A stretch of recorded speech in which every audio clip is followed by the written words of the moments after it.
काशीपुर की प्राचीनतम आश्रम में शुमार श्री गंगे बाबा मंदिर आश्रम के महंत व श्री उदासीन बड़ा अखाड़ा के संत सतनाम दास महाराज का आज बीमारी के चलते 90 वर्ष की आयु में निधन हो गया। महंत सतनाम दास ने लगभग 70 वर्ष पूर्व आकर काशीपुर के श्री गंगे बाबा आश्रम में महंत की जिम्मेदारी संभाली थी। आज उनके निधन की सूचना पर क्षेत्र भर में शोक की लहर दौड़ पड़ी। पंजाब में जन्मे महंत सतनाम दास महाराज का अंतिम संस्कार कल सुबह आश्रम में किया जाएगा। उससे पूर्व आज उनका पार्थिव शरीर अंतिम दर्शनों के लिए आश्रम परिसर में रखा गया है।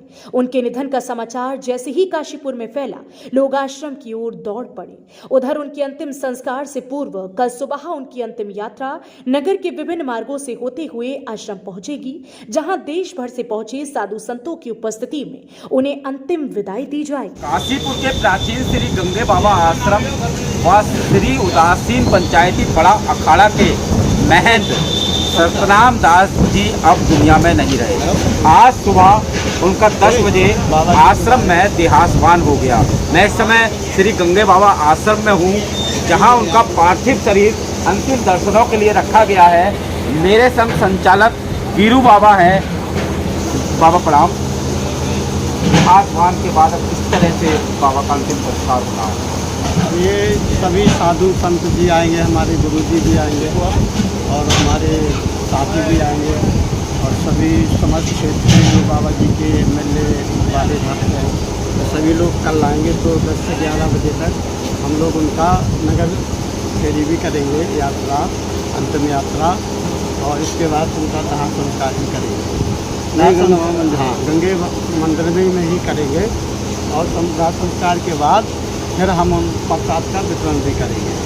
फिर साधु संतों के अनुमति से जैसा भी आदेश होगा वो फिर कल नहीं पता चलेगा। मैं यहाँ एक जानकारी दे दूँ, श्री गंगे बाबा आश्रम सैकड़ों वर्ष पुराना है और महंत सतनाम दास जी लगभग 70 वर्षों से यहाँ सेवा में थे। पशु प्रेमी सतनाम दास जी जो भी भक्त आता था उसके साथ इतने लीन हो जाते थे और ख़ास तौर पर उनका पशु प्रेमी प्यार इसी बात से झलकता था कि एक समय इस आश्रम में जहाँ बंदरों की संख्या बहुतायत थी तो वहीं पक्षी यहाँ पानी पीने के लिए और अन्न चुगने के लिए आते थे।